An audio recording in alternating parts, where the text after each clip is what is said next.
ರಾಜ್ಯ ಸರ್ಕಾರದಲ್ಲಿ ಏನೂ ಇಲ್ಲ, ಖಾಲಿ ಡಬ್ಬ ಆಗಿದೆ ಅಂತೇಳಿ ಒಂದು ಖಾಲಿ ಟ್ರಂಕ್ನ ಹಿಡ್ಕೊಂಡು ಸಂಸತ್ ತೇಜಸ್ವಿ ಪ್ರತಿಭಟನೆ ಮಾಡಿದ್ರು. ಅವರು ಕೂಡ ರಾಜ್ಯ ಸರ್ಕಾರ ಅರೆಸ್ಟ್ ಮಾಡುತ್ತೆ. ಎಷ್ಟು ಮಟ್ಟಿಗೆ ಸರಿ ಹಾಗೆ ರಾಜ್ಯ ಸರ್ಕಾರದ ಯಾರು ನೀನು ಎತ್ತವಾಗಿಲ್ಲ ಅಂತ ಅವರು ಸರ್ಕಾರದ ವೈಫಲ್ಯದ ಸುಳ್ಳು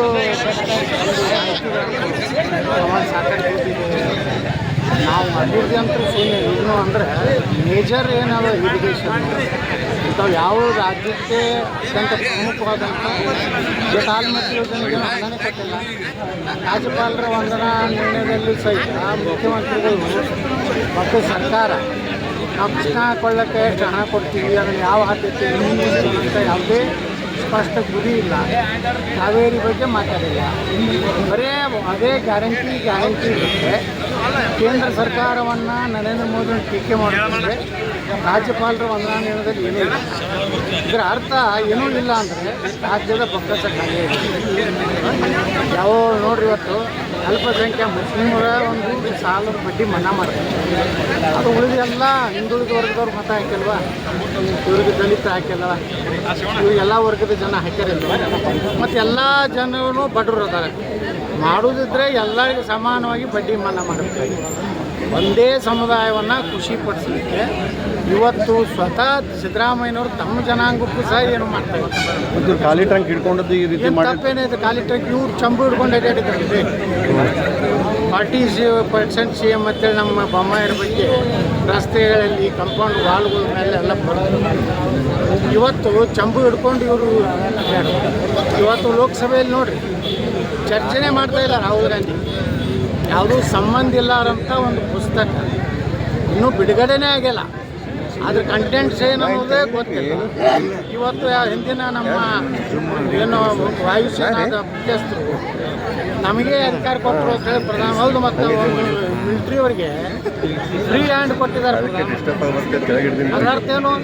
ನೀವೇನು ಬೇಕಾದ ಆ್ಯಕ್ಷನ್ ಮಾಡಿರಪ್ಪ ಅನ್ನೋ ಅದನ್ನು ತಪ್ಪು ಆ ಜನರಲ್ಲಿ ಮೂಡಿಸಲಿಕ್ಕೆ. ಮತ್ತು ಇವ್ರಿಗೆಲ್ಲ ಇತಿಹಾಸ ನೆಹರುವಿಂದ ಹಿಡಿದು ಇಲ್ಲಿಯವರೆಗೇ ಇವ್ರ ಇತಿಹಾಸ ಏನು, ಇವರು ಅಕ್ರಮ ಸಂಬಂಧಗಳೇನು ಒಂದು ಈ ದೇಶದಲ್ಲಿ ಚರ್ಚೆ ಆಗಬೇಕಾಗ್ತದೆ. ಯಾವ ದೇಶದ ರಕ್ಷಣೆ ಬಗ್ಗೆ ಬಂದಾಗ ವಿದೇಶಕ್ಕೆ ಹೋದಾಗ ರಾಹುಲ್ ಗಾಂಧಿ ಭಾರತದ ವಿರುದ್ಧ ಮಾತಾಡ್ತಾರೆ. ಇಂಥ ಒಬ್ಬ ವಿರೋಧ ಪಕ್ಷ ನಾಯಕ ನಮ್ಮ ದೇಶದ ದುರಂತ. ಅದರ ಪೀಳಿಗೆನೇ ಇವೆಲ್ಲ ಕರ್ನಾಟಕದಲ್ಲಿ ಅದರ ಸಂತತಿನೇ ಇಲ್ಲೂ ಕರ್ನಾಟಕದಲ್ಲಿ ಈ ರೀತಿ. ಈಗ ಪ್ರಿಯಾಂಕಾ ಖರ್ಗೆ ಅವರು ಹೇಳಿದ್ದಾರೆ, ಈ ರೀತಿ ಟ್ರಂಕ್ ಖಾಲಿ ಹಿಡ್ಕೊಂಡು ಮೋದಿ ಕಡೆನಾದರೂ ಹೋಗಲಿ, ಅಂತ ತುಂಬಿಸ್ಕೊಂಡು ಬರಲಿ, ಅವ್ರಿಗೆ ಅಲ್ಲಿ ಹೋಗಿ ಕೇಳೋವಂಥ ದಮ್ ಇಲ್ಲ ಅಂತ ಹೇಳ್ತಾರೆ. ನೋಡಿ, ರಾಜ್ಯ ಸರ್ಕಾರದೂ ಪಾಲಿದೆ ಮೆಟ್ರೋದಲ್ಲಿ. ರಾಜ್ಯ ಸರ್ಕಾರ ಬಿಟ್ಟು ಬರೀ ಕೇಂದ್ರ ಸರ್ಕಾರ. ಇವತ್ತು ಇಂಡಿಯನ್ ರೈಲ್ವೆ ಪೂರ್ತಿ ಭಾರತ ಸರ್ಕಾರ. ಮೆಟ್ರೋದಲ್ಲಿ ಶೇರಿಂಗ್ ಇದೆ ಕರ್ನಾಟಕ ಮತ್ತು ಗೌರ್ಮೆಂಟ್ ಆಫ್ ಇಂಡಿಯಾ. ಇವರೇ ಶಿಫಾರಸು ಮಾಡ್ಯಾರ ಏರಿಸ್ಬೇಕಂತ. ಯಾಕಂದ್ರೆ ಇವ್ರು ದುಡ್ಡು ಕೊಡೋದು ಆಗಲಾಗೈತಿ. ಅದಕ್ಕೆ ಇವ್ರು ತಪ್ಪು ಮಾಡಿದ್ದಕ್ಕೆ ತೇಜಸ್ವಿ ಸೂರ್ಯ ಇವತ್ತು ಪ್ರತಿಭಟನೆ ಮಾಡ್ಯಾರ. ಆ ತೇಜಸ್ವಿ ಸೂರ್ಯನ ಒಬ್ಬ MP ಅವ್ರನ್ನ ಅರೆಸ್ಟ್ ಮಾಡೋದು, ಅವ್ರ ಖಾಲಿ ಡಬ್ಬ ಯಾವ ಇದ್ರ ಮ್ಯಾಗ ಅರೆಸ್ಟ್ ಮಾಡಿದ್ರಿ? ಯಾವುದೇ ಸಾಮಾನ್ಯವಾಗಿ ಯಾವುದೇ ಹೋರಾಟಗಾರನೇ ಕರ್ಕೊಂಡು ಹೋಗ್ತಾರೆ, ಬಸ್ನಾಗ ಕರ್ಕೊಂಡು ಹೋಗ್ತಾರೆ, ಪೊಲೀಸ್ ಸ್ಟೇಷನ್ ಕುಂಡ್ರಿಸ್ತಾರೆ.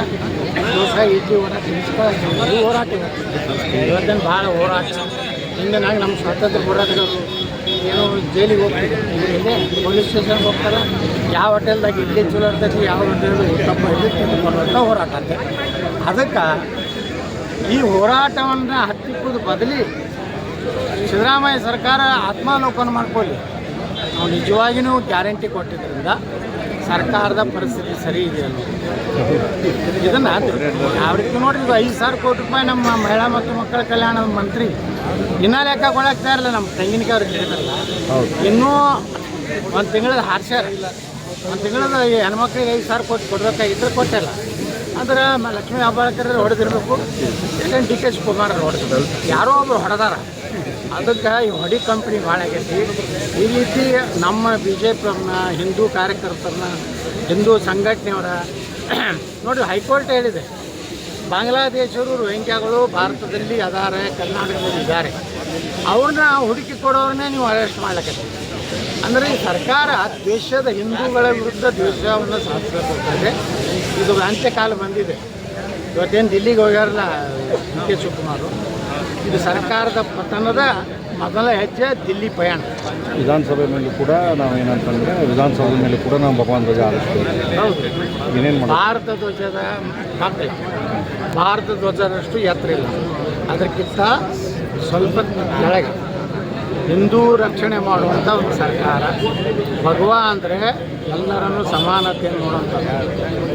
ಭಗವಾ ಅಂದರೆ ಯಾವುದೇ ಒಂದು ಜಾತಿಗೆ ಸಂಬಂಧಪಟ್ಟಿಲ್ಲ, ಅದಕ್ಕೆ ತ್ಯಾಗ ಶ್ರದ್ಧೆ ಇದೆ. ಅಂಥ ಒಂದು ಸರ್ಕಾರ ತೊಗೊಂಡು ಬರ್ತೀವಿ ಅಂತೇಳಿ ಯಲಗೂರು ಹನುಮಂತ ದೇವರ ಬಳಿ ನಾನು ಪ್ರಾರ್ಥನೆ ಮಾಡ್ಕೊಂಡಿದ್ದೇನೆ. ನಮ್ಮ ಸರ್ಕಾರ ಬಂದರೆ ಭಗವಾ ಧ್ವಜ ಅಂದ್ರೆ ಅರ್ಥ ಎಲ್ಲರಿಗೂ ಸಮಾನ ನ್ಯಾಯ ಕೊಡೋದು. ಯಾರೇ ಹಿಂದೂಗಳನ್ನು ತೊಂದರೆ ಕೊಟ್ಟರೆ, ದೇವಸ್ಥಾನಗಳ ಮೇಲೆ ಹಿಂದೂಗಳ ಮೆರವಣಿಗೆ ಮೇಲೆ ಕಲ್ಲು ಹೋಗಿದ್ರೆ ಬುಲ್ಡೋಜರ್ ಮತ್ತು JCB ರೆಡಿ ಇರೋವಂಥ ಸಂಕೇತ ಭಗವಾ. ಎಲ್ಲಿ ಹಾರಿಸ್ತೀರಿ ಅಂತ, ಎಲ್ಲಿ ಹಾರಿಸ್ಬೇಕು ಅಂತ ಬಿಡ್ಕೊಂಡಿದ್ದೀರಿ? ಎಲ್ಲಿ ನಾನೇ ಆದ್ಮೇಲೆ ನಾನೇ ಭಗವಾ ಆಗ್ತೇನೆ. ಅದ್ರಾಗ ಭಗವಾ ಜಾಕೆಟ್ ಹಾಕ್ಕೊಂಡೆ ಪ್ರಮಾಣ ವಚನ ಸ್ವೀಕರಿಸಿ ಭಗವಾ ಹಾರಿಸ್ದಂಗೆ. ಅಲ್ಲ, ಈಗ ವಿಧಾನಸೌಧದ ಮೇಲೆ ಹಾರಿಸ್ತೀನಿ ಅಂದ್ರೆ ಅದು ಕೆಳಗೆ ರಾಷ್ಟ್ರ ಧ್ವಜಕ್ಕಿಂತ ಕೆಳಗಡೆ ಅಂತ. ರಾಷ್ಟ್ರ ಧ್ವಜ ನಮ್ಮ ಶ್ರೇಷ್ಠ. ಹೌದು, ನಮ್ಮ ಸಂವಿಧಾನ, ನಮ್ಮ ರಾಷ್ಟ್ರ ಧ್ವಜ ಅವು ಎರಡೂ ನಮಗೆ ಶ್ರೇಷ್ಠ. ಅವಕ್ಕೆ ನಾವು ಗೌರವ ಪಟ್ಟೆ ಕೊಡ್ತೀವಿ ಎಲ್ಲ. ಅದರ ಕೆಳಗೆ ಈಗ ಶಿವಸೇನಾ ಇದೆ, ಮುಂಬೈ ಪಾಲಿಕೆ ಮೇಲೆ ಭಗವಾ ಜೆಂಡಾ ಅಂತ ಹೇಳ್ತಾರೆ. ಭಗವಾ ಜೆಂಡಾ ಅಂದ್ರೆ ಆಡಳಿತ ವ್ಯವಸ್ಥೆಯಲ್ಲಿ ಭಗವಾ ತರ್ತೀವಿ. ಮತ್ತೇನಾದರೂ ಬಿಡ್ಕೊಂಡ್ರಿ ಸರ್? ಏನು ದೇಶ, ನಮ್ಮ ರಾಜ್ಯ ಉಳಿಬೇಕು, ದೇಶ ಉಳಿಬೇಕು, ಸನಾತನ ಧರ್ಮ ರಕ್ಷಣೆ ಆಗಬೇಕು. ಈ ದೇಶದ್ರೋಹಿಗಳು, ಭ್ರಷ್ಟರು, ರಾಜಕಾರಣಿಗಳು ಎಲ್ಲ ಪಾರ್ಟಿಯಾಗಿ ಏನದಾರಲ್ಲ ಅವರೆಲ್ಲ ಜೈಲಿಗೆ ಹೋಗ್ಬೇಕು. ಇಲ್ಲಾಂದ್ರೆ ಅಂತ್ಯಾಗಿ ಮನೆ ಹಾಕ್ಬೇಕು ಅಷ್ಟೇ. SIRಗೆ ರಾಜ್ಯದಲ್ಲಿ ಕೂಡ ವಿರೋಧ ವ್ಯಕ್ತವಾಗ್ತಾ ಇದೆ. ನೋಡಿ, ಸುಪ್ರೀಂ ಕೋರ್ಟ್ ಕಡೆಗೆ ಎಚ್ಚರಿಕೆ ಕೊಟ್ಟಿದೆ. SIRಕ್ಕೆ ಯಾವುದೇ ರಾಜ್ಯದವರು ತಕರಾರು ಮಾಡಬಾರ್ದು, ಎಲ್ಲ ರೀತಿಯಿಂದ ಸಹಕಾರ ಕೊಡಬೇಕು. SIR ಮಾಡೋದ್ರಿಂದ ಕಾಂಗ್ರೆಸ್ನವ್ರಿಗೆ, ಮಮತಾ ಬ್ಯಾನರ್ಜಿಗೆ, ಮುಲಾಯಂ ಸಿಂಗ್ ಯಾದವ್ಗೆ ಯಾಕೆ ತೊಂದರೆ ಆಗ್ಲಿಕ್ಕತ್ತದ? ಇವರೆಲ್ಲ ಫೇಕ್ ವೋಟರ್ಸ್ ಅದಾರಲ್ಲ. ಅದರಿಂದ ಇವತ್ತು ತಮಿಳ್ನಾಡಿನಲ್ಲಿ 1 ಕೋಟಿ ಸಮೀಪ ಸಿಕ್ಕಾರೆ. ಇವತ್ತು ಪಶ್ಚಿಮ ಬಂಗಾಳದಂತೂ ದೊಡ್ಡ ಅವರು ಸಂಘರ್ಷ ನಡೆದದ. ಆಸಾಮದಲ್ಲಿ ಅಲ್ಲಿಯ ಮುಖ್ಯಮಂತ್ರಿ ಹೊರಗೆ ಹಾಕ್ಲಕತ್ತಾರೆ. SIR ಆಗಬೇಕು. ಬಿಜಾಪುರ ನಗರದಲ್ಲಿ ಸುಮಾರು 15 ರಿಂದ 18 ಸಾವಿರ ಬೋಗಸ್ ಮತದಾರರು ಅಂತೇಳಿ ಅಂಕಿ ಸಂಖ್ಯೆ